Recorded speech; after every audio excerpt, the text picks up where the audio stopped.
This program is rated PG. It contains themes and scenes which may not be suitable for very young audiences. Parental guidance is advised. Be advised that the views and opinions of the hosts and guests do not reflect those of the station.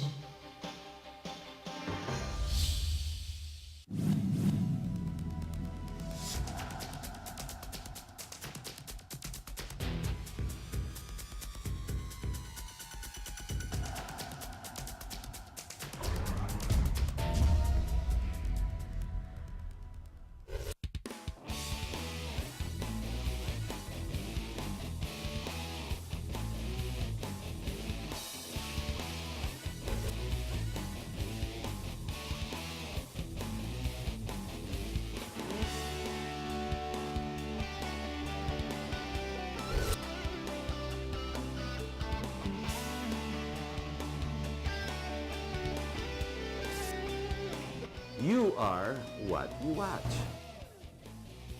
Hello, my name is Harriton Buatco and welcome to our program. Ladies and gentlemen, before we go on and as we expand onto ideas, innovations, we need to understand that there are certain issues that we are confronted with. One is the new term, it's called rent seeking. Ano naman ibig sabihin nito? Sa Economist, isang international magazine, lumabas to na rent seeking is wherein oligarchs or industrialists or what we call political dynasties in the Philippines, because this is where we call the concentration of money. Ang nangyayari, everybody is concentrated on grabbing a bigger piece of the pie. Kumbaga, you have a pizza, instead of one piece each tayo, the bigger boys grab more than one slice. Gusto nila dalawa, tatlo. When in reality, because they're supposed to be the capitalists, they're supposed to grow the pie and not to cut into other people's slices. Yan ang nangyayari. And in fact, proof of this is the Forbes list of billionaires. In the last 5, 6 years, who have we seen? And how have they grown? And at what pace and ratios have these people grown? Now, of course, we're stuck with our issues. It's called dynasties. It's called oligarchs. Again, these people are rent-seeking, wherein policies and government are skewed towards their interests rather than equalizing the playing field. Don't be fooled. The GDP is no longer a measure of success or how well a country does. Alam niyo po, porket ang laki ng kinikita sa volume ng dollars na kinikita ng bayan, hindi ibig sabihin napakalakas ng bayan. Hindi because we are sustaining 7.5%, because it is said if you can maintain 7 GDP, 7% for a period of minimum 10 years, the developed country ka na. Ladies and gentlemen, that's what I call BS.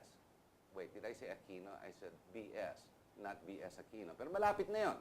Getting there, the problem is, when this happens, it is not the GDP. Who cares? Because ang yumayaman lang ang bilyonaryo. There is what we call inequality.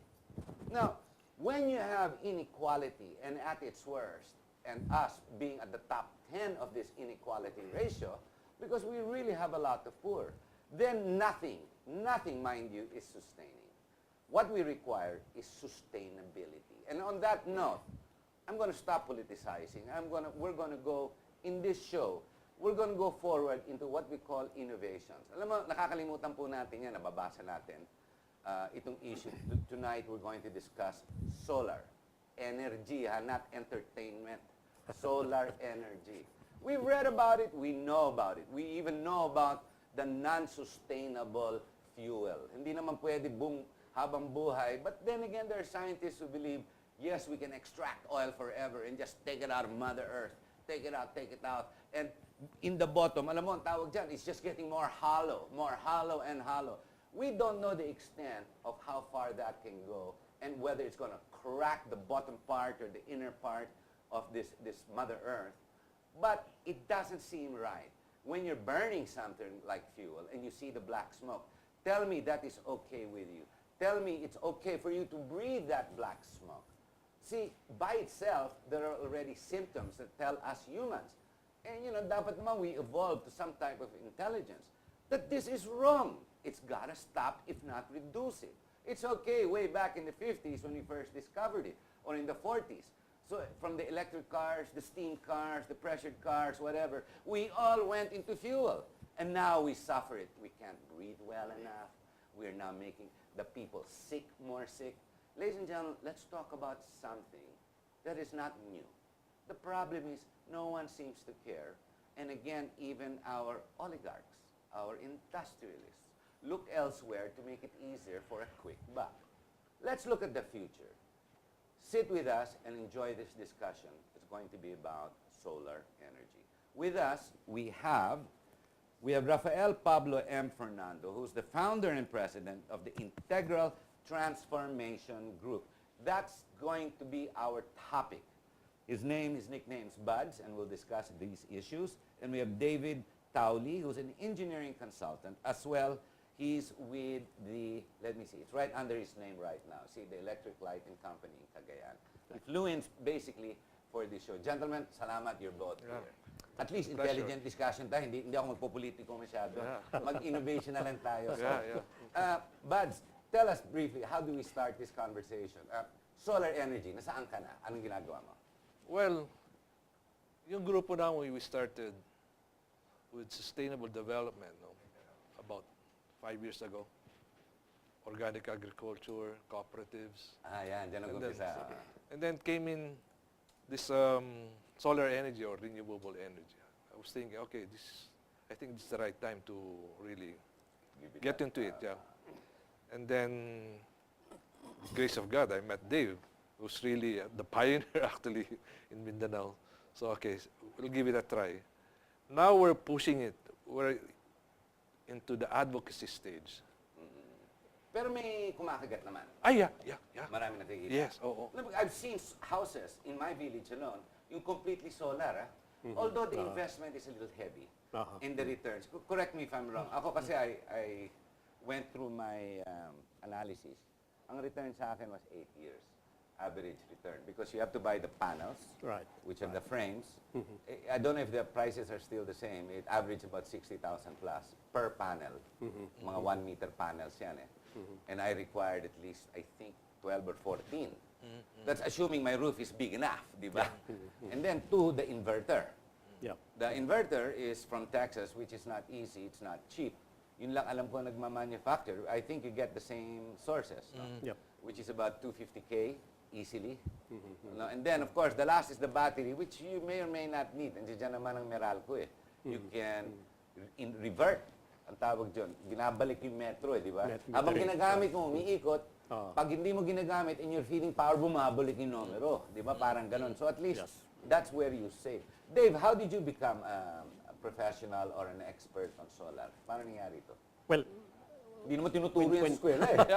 That's innovation to eh. when I was with Sipalco, we worked with distribution systems, but we found out that we need to have also generating systems. So what we went into was renewable energy. So we put up the first grid-connected solar PV, photovoltaic power plant. We put it up in Sipalco, grid-connected. That was 1 megawatt. Ilang panels yun? Ang dami yun. Yeah, it occupied 2 hectares, 2 hectares of land. That's not very big. Not very big. Maliit lang, 2 It's hectares, 1 megawatt, just 1 megawatt, right. So it occupied 2 hectares. And what we essentially wanted to show was that a solar PV could be connected with the distribution system and produce power without any disruption, which it was able to do. So now that we have done that, right now we are doing a 35 megawatt. Wow, 35 megawatt. Mark 35 megawatt solar So you're PV project. talking times 2 for everything. So 200 hectares. Right, except that they have become more effective now. For us before, it was 2 hectares for every 1 megawatt. It's now 1 hectare for every megawatt. Why? Dinidikit mo mas malapit? Or the Nagiging mas concentration? efficient yung kwan eh. Magiging mas marami. mas malaking production niya. Oh. Because of the heat that it's absorbing, correct? Right, right. So from the time that we built it up to now, it has improved in efficiency, so we need less land, the land we're using. This project, by the way, is in Marawi City, and it's okay. going to be owned by the local government. Wow, ang galing ha. Local government pa, hindi, Right. it's not an oligarch. It's, No, it's not it's not an government. oligarch, Industrialist. Precisely the point, because our idea was that it's in partnership with the private sector, right? But we are saying that such power plants, the rent should be shared by the capitalists and the local government. Yes. So ganun ang So the nangyari benefit. doon. Virtually 50-50 ang share nila sa rent. So that's how it's going to be done, to ensure that it doesn't go all to the oligarchs. Kung tataas na ang kuryente, di ganun din ang sumutotal. Useless yung exercise. Pero maganda yan, sustain. Yan ba, pag sinabi mo, I'd like to ask, no, kaya ba base load? Yung 1 megawatt mo, yung 35 megawatt mo. Ang problema kasi yung araw, Yes. during the day. During the day. Pag baba ng araw, bagsak Wala yan. na siya, bagsak siya. Oo. Zero production yan. Oo, zero. That's why we connect it to the grid. The idea is that while it's producing, you get from the solar. But when it's down, you get, it's parallel with a hydro. Hydro naman. Hydropower Sustainable plant. din. Oo, It's kaya hybrid. baliktaran Hybrid, yung pala hybrid yan, oo, hybrid. It's hybrid. Miski gas, process. okay eh. Wag Right. lang direct fuel. Where is your vision in the solar, the direction? Because andiyan dyan ang innovation, obviously, nakita mo na eh. Yep. Actually, yung empowerment dapat nasa nasa local communities, sa LGUs. Like, But do they have enough money? Minsan, LGUs magulo eh. well, Minsan. In Marawi, obviously, you got together and the power sector grid is the one that initiated the advocacy. Right. Yeah, maayos. But you get in local communities, I mean, really, do the Filipinos unite and work towards a common goal? I think not. I'm sorry, Yeah. Dito. What you do actually is that it's a partnership between the local community and a private capitalist. The private capitalist actually provides most of the funds. Correct. Ang counterpart naman ng local community, they borrow it from the banks. Sila namimili, sila ang consumer. Right. They're the host actually. Oh, They host. provide Okay. the land and they are the owners essentially of the power And they buy plant. the power also. Yes. Sila na yung consuming they public. supply it to the distribution system. So yun ang Where do you see that going? Ano yung formula mo? it's just- Ideal. it's the same template, no? But this time, kailangan talaga ng isang a benevolent capitalist, no? Who could really build. But you're not talking. How big money are you looking at? Couple of 100 million or billions? It depends on how big, no? How ilang megawatts ang pinag-uusapan natin. But essentially, you're talking billions. Billions, because, yes. a megawatt of power plant right now is 150 million pesos. 150 million. That's 1 megawatt. In the case of our 35 megawatt PV plant in Marawi City, we computed the completed cost to come to 4.7 billion. 4.7 billion. 4 billion of which is going to come from the private sector, 700 million of which is going to come from the city Capitalist. naman. The city naman. Anong payback sa ganyang period? We have it for it's a 20-year agreement actually between the city and the But the private actual payback? sector. Actual payback, you get it back 12 years. 12 years. 12 years with the type of revenues that we are looking at. Pero mas maba ata yung kuryente, not coal, fuel power. Ganun din naman ata yung figure. Pero Correct me if I'm wrong. ang effect is terrible, you know. If you keep on using fossil fuel, Hindi, tsaka ano tayo, dependent tayo sa the fuel that's imported from Saudi and anywhere else. Kasi wala tayong ibang sources na kukunan, di ba? Buti pa Amerika, nagre-reduce kasi sa shale. Yes. Di ba? Because of the pumping of the shale, the cleaning of the shale, buti sila nagre-reduce. Tayo walang ginagawa eh. yeah. Meron tayong batas. There's the Renewable Energy Act, pero Parang walang Walang ngipin. Walang ngipin. Wala nangyari, going nowhere. Do we need to source that money locally? Ideally. ideally, yes. Dapat naman siguro. Pero ang dami natin bilyonaryo na sa Forbes list eh. Si Henry C, ilang bilyon. No, I mean, not for anything. Since they're growing, I mean, really, stop selling clothes. Let's go into renewable, sustainable energy sources, correct? Mas mahabang ano yan. And yet, they're the one, look at the Ayala Sobels.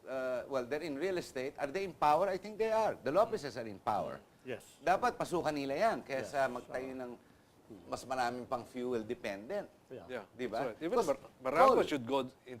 Meralco should. But There- Meralco now is owned by 1%, well, by one guy, Pangilinan, who actually only owns 1% of the company, and the real owner, based on Manila Times report. Di ba? Just last week, nabasa mo yun? I mean, it's owned by this Salim, who is Indonesia. Bawal yan, di ba? Dapat antitrust yan. Alam mo, ang gobyerno natin, ang budget natin ngayon ay 2 trilyon.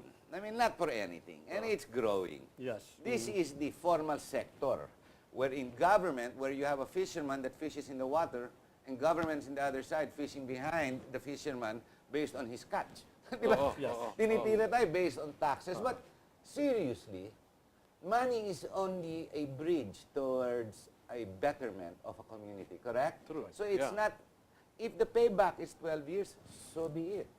Basta sustainable at malinis. Yes. Ang problema, wala tayong kulang ang ipin nga ng batas. Parang ganun sinasabi mo. So, anong solution mo? The solution is, I think, all stakeholders should really participate actively. Sino-sino yung mga stakeholders dyan? Siyempre, gobyerno, nandiyan ang private sector, nandiyan yung local government units. And then, of course, the households. Kaso yung problema, yung household, bayad lang ng bayad ng malaking kuryente. Correct. Para bang, isang kahit, isang tuka. Pero yung ganun magkano ang kuryente ngayon? Sa Maynila, 12, 13? Parang ganun. Oo. And now here comes RE. Magkano ang RE, Dave? Siguro mga 6, 5. Ang laki ng diferensya. Ba't hindi sila pumunta doon? Bakit hindi? Naku, yan ang mahirap. Anong analysis mo doon? Wow! It's a mixture of political greed and more of, tell you frankly, it is. So we are lacking the direction, the firmness, and the political will of government to equalize this playing field and to make it more suitable for community to come in Yeah. and for local government to work. So the people vote for people who kill them.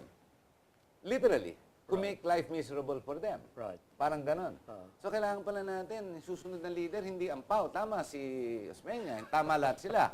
Kailangan natin yung nakakaintindi ng, no, not for anything, but kailangan intindihin natin to eh.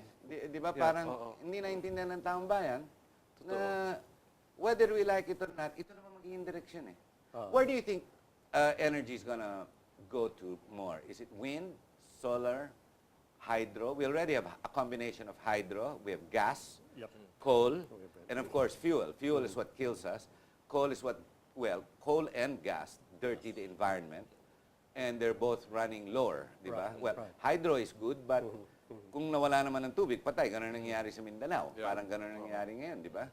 Na-apekto ba kayo sa Cagayan de Oro?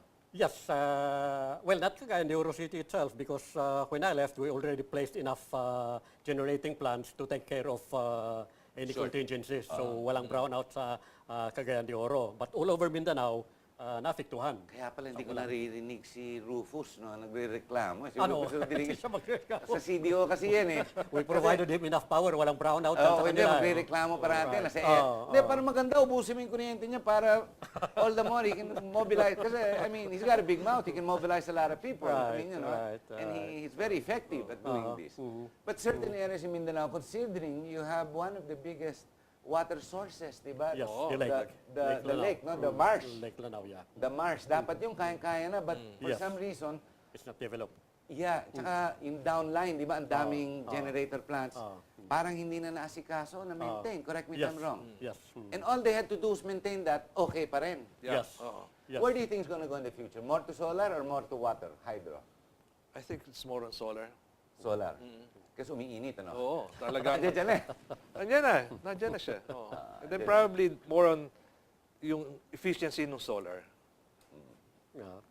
Well, if the prices go down in manufacture, it might make it even more interesting. It would be nice if every household got into it, especially those that can afford it. Yeah. At least to reduce the power that they're taking from the grid. Yes. Di ba? Parang gano'n, ano? I mean, makatulong sana. But hindi gano'n ang thinking ng Pilipino. Baliktad, eh. For some reason, we are, I don't know, is it complacent? We don't scream until our relatives are involved. You know, don't care about the criminality. Kasi ang anak natin, hindi damay, asawa natin, pamilya natin. Pag nadamay na pamilya mo, lalabang ka na, may advokasya ka na. Di ba? Parang ganun ang nangyayari. Where do you intend to expand your solar projects? Well, me and Dave, we have this idea of aggregating households. Put in a very big solar farm, tapos nakadiretsa na sa grid. That's an example, kaya rin. Isipin mo, isang malaking village, 500 houses, 1,000 households. Malaking ano yan? How much would you ask them to put up front, each? Let's say 1,000 households. Nako. I have no idea. Magkano? 1,000, 1,000, you would be getting something like 250 kilowatts. But the idea essentially is the aggregation, yung aggregation, because households, if they do it on their own, it becomes very expensive. Whereas if they group together, come out with a large power plant, then the costs come down very much. How do you build it? You build first the mirrors or the panels. Panels, right. Dikit-dikit mo, so it's more effective, like you said. Right, When you put right. them all together, the aggregate heat and light is more efficient. Yes, yes. And then from there, you suck it out, mag-inverter ka na malaki. Mag-inverter ka. Yeah. Na malaki. Oo, So malaking parang transmission plant yun, di ba? Well, Parang, again, that's the idea. Because kung household by household lang, Mas mahal. mamahal yan eh. Mahal. Mamahal yan eh. nga, Oh. You will need a lot of small inverters as against isang inverter lang na so 1 malaki million ang per kailangan mo. 1,000 house, 1 million, 10 million, 1 billion, tama? Yeah, yeah. 1 billion, Yeah, kaya. yeah, Tigwa 1 million in one house. Right. The idea is really to, if you do it as a community, bababa yung costs mo eh. Like here in Manila, we are seeing that right now, household power costs you 12 pesos per kilowatt hour virtually. If you can put up a community-based na solar PV, it will cost you 10 pesos per kilowatt hour eh. Reduce may ka kita agad. na, 20% kagad. so may 2 pesos savings ka differential ka dun. Provided you aggregate. That's the idea. Because kung per household, mahal yan eh. It goes to 15 But the pesos. cost, the usage, the utility used per household is not the same.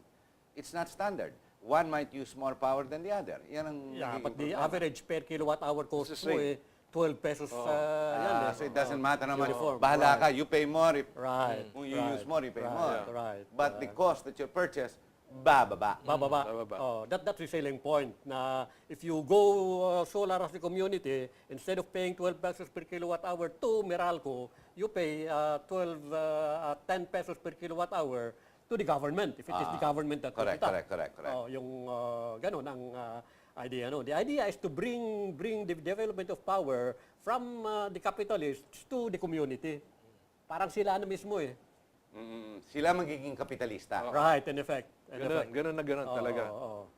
They will own Gentlemen, their power we're plant. at the bottom of the hour. We're going to have to take a short break. Ladies and gentlemen, are we asking too much for us Filipinos? Are we asking too much for people to come together and to work together? I mean, isn't this what the election's supposed to do to us? And yet, we vote inefficiencies, we vote dynasties. Is it the people that's the problem? Is it the community that's the problem? Is it our culture? And yet, we require each other to live in a community for purposes of, 1, security, 2, maintenance services. Hindi naman pwedeng manage an island eh. Hindi naman pwedeng you own one property, ikaw lang sa gitna, nasa bundok ka, nag-iisa ka doon, okay ka sa lahat. We are required to live in communities specifically for certain conveniences because it's supposed to be 2014 and not live like it was, 1910. And yet, it seems, it's so difficult for us to understand. You, for example, you're sitting back there watching this, and you're saying, yeah, you're right. But to do what is right, to stand up and perform towards what is right, to actually implement, and to sit here and watch, yeah, I agree. Gee, I don't know who's worse, what's worse. You, me, the community, the Filipino, our history, our culture, our leaders, or the whole system. Either way, let's try and tackle all these issues. We'll be right back. Stay with us.